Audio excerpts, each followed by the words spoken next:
Today we're going to introduce how to use Memsource to translate files.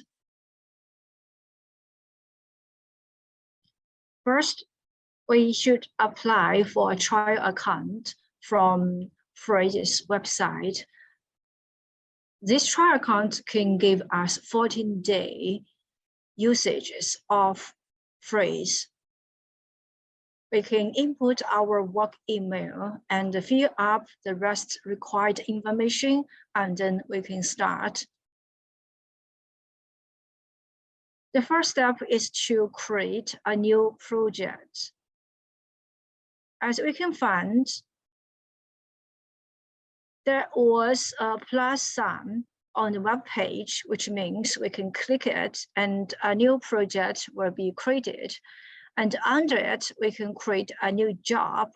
For example, under projects similar test, we can press create a job, and then we can import the Word file we have emailed you beforehand to this project. And be sure to tick pre-translate. Then the second activity is to create a new translation memory and a term base. For example, on this page, we can find new job we just created. And there are two paths where we can create a translation memory from scratch. And we also can create a term base from scratch. Of course, if this is not a new project, we can always select existing translation memories and term base. To create a translation memory, we can follow the wizard.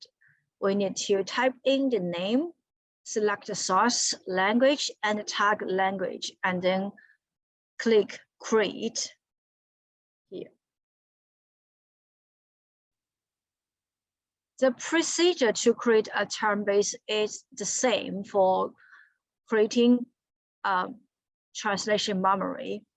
We could follow the instruction of the wizard to create a term base. Activity 3 is to confirm segments.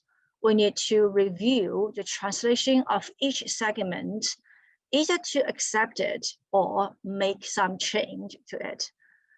And then we need to confirm the segment.